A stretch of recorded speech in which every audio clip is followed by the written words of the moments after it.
भाई और उनकी प्यारी प्यारी बहनों, आज मैं बात करूंगा पाकिस्तानी शादियों के बारे में। मतलब पहले शादियां होती थी, ना कोई मेकअप, ना कोई बच्ची ताड़ना, ना कोई मुजरा, ना कोई पैंट छोलियां, ना कोई कुत्ता कुत्ती। लेकिन अब बंदों के साथ साथ ट्रेंड भी चेंज हो गया। फॉर एग्जाम्पल, आपको लड़का जिसको उसके घर समेत बाहर वाले भी सीधा खोतियां वाला कहकर बुलाते हैं, उसे भी प्रीशियस पर्ल चाहिए। अगर वो प्रीशियस पर्ल से कम है, मतलब लड़की का वेट 50 से ऊपर है या फिर उसकी फिगर सनी लियोनी वाली नहीं है, तो इन्हें शादी ही नहीं करनी। प्रीशियस पर्ल के भी नखरे कम नहीं है, इन्हें भी कोई ऐसा चाहिए जो नॉट डिलीशियस चॉकलेटी बॉय हो। अगर वो शाहिद कपूर से कम दिखता है तो इन्हें भी शादी ही नहीं करनी। अपने दोस्तों को कहती है कि मैं तो सिर्फ उससे शादी करूंगी जिसके पास लोमा बारी गिनी हो। उसके बाद इनके लिए रिश्ता आता है इनके फुप्पो के पुत्र का, जिसके साथ ये बचपन में छुपन छुपाई और लूडो खेलती थी, जिसमें इनकी गोटी मरने वाली होती थी तो ये कहती थी असलम भाई प्लीज इस बार छोड़ दें।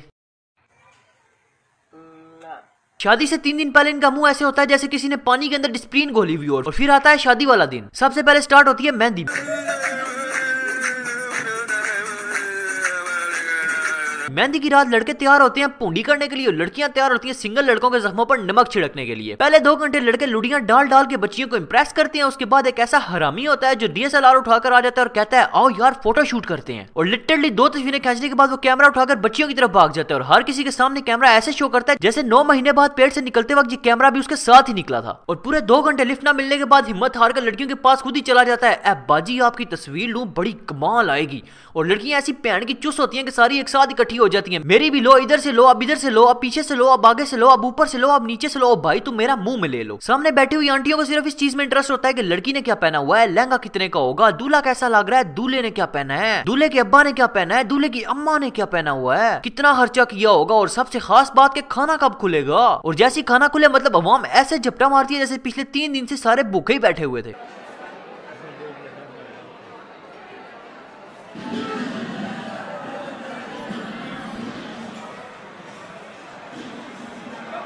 जब खाना खुलना है उसके बाद पहले इन्होंने अपनी प्लेट इस कदर भरनी है कि जितना खाना इन्होंने जिंदगी में कभी देखा हुआ भी ना हो, और फिर खाना अपना खाना है लेकिन नजर दूसरे की प्लेट के ऊपर रखनी है। और बस फिर वही टिपिकल डायलॉग, जुबैदा बोटी किथू लब्बिया, शर्मीन खाना कितना बोंगा है, गुड्डू तू मेरे पुत्र दे वलीमे दा खाना वेख्या सी, ऐदे तुझे चंगा सी मैं घरू खाना खान दी। और अगर कैमरामैन इनकी तरफ कैमरा भी करना ही है कि इन्होंने अपनी प्लेट उठाकर टेबल के नीचे घुसा देनी और कैमरे की तरफ देखकर मीसनी सी स्माइल देनी शुरू कर देनी है। और उधर लड़कों की टेबल के ऊपर एक ही बात चल रही होती है, यार वो सफेद दुपट्टे वाली कौन है, यार वो सुरख जोड़े वाली को तो देख, यार वो पर्पल कमीज वाली तेरे भाई को लेने करवा रही थी, यार वो ऊंची हील वाली का नंबर तो निकलवा दे, यार मेरा वो लंबे बालों वाली के ऊपर क्रश हो गया, यार वो जो पिंक कपड़ों वाली है वो 1950 में तेरे भाई के साथ सेट थी।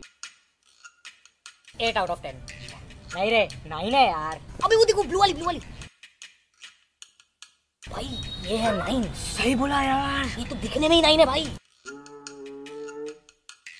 वो देख असली 10 की माँ का 10 तनातन 10 तारा। पूरा खाना पीना खत्म करके जब पैसे देने की बारी है तो आंटी नसरीन का एक ही डायलॉग होता है, मैं ते पूरा 2 लाख रुपया देता जे। उधर ठरकी लौंडे बच्चियों को ताड़े होते हैं और एक दूसरे को डेढ़ लगा रहे होते हैं। इस लड़की का नंबर लेके आ तुझे पिज्जा खिलाऊंगा, उस बच्ची से बात करके आ तुझे सिगरेट पिलाऊंगा, उस बच्ची को हाई बॉल मैं तुझे बॉन्ड दूंगा। और दूसरी तरफ DSLR वाला ठरकी बच्ची के पास जाकर नंबर मांगता है, अपना नंबर दे दे मैं आपको तस्वीरें व्हाट्सएप कर दूंगा और अगर एडिट भी करनी हुई तो बताना, मैं पैदा होने से पहले का फोटोशॉप का मास्टर हूँ। उसके बाद आता है बारात का दिन।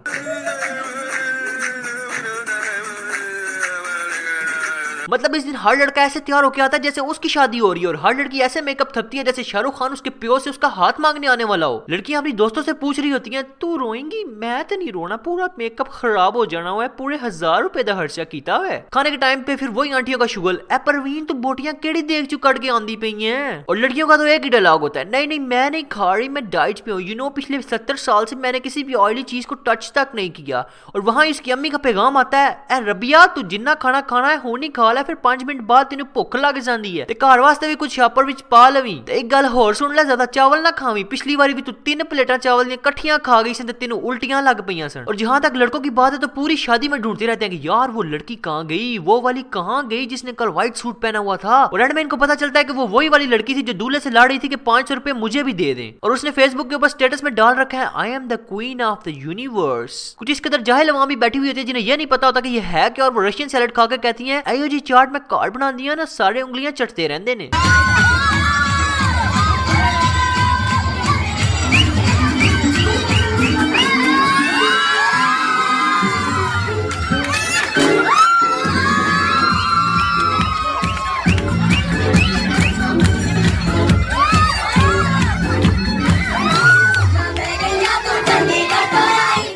उसके बाद आती है वलीमे की बारी।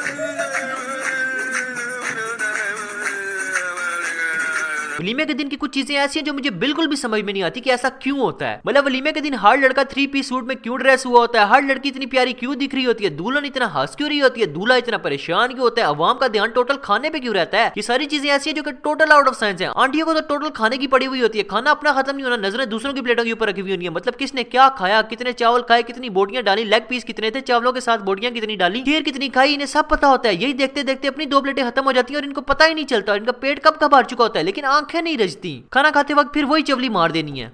ए लाडो ए वेखी ना बोटियां किनियां छोटियां ने, किते ना मरे मुर्गे दा गोश्त नहीं पा दिता ते ओ जेडे कबाब ने उन्हां विचों भी कड्डी भैड़ी मुश्क आंदी पई है। मैं ते बस 20 खादे ने ते जेड़ियां इन्हां ने बोतलां दित्तियां ने उन्हां विच ना गैस है ना ओ ठंडियां ने, ओ भी मेरे तो 4 तो ऊपर नहीं पीन होईयां। ते जेड़ा मैं कल गोश्त खादा सी पता नहीं उंदे विच केड़ी चीज सी, मेरे ते पद ही नहीं आंदे पे कल दे।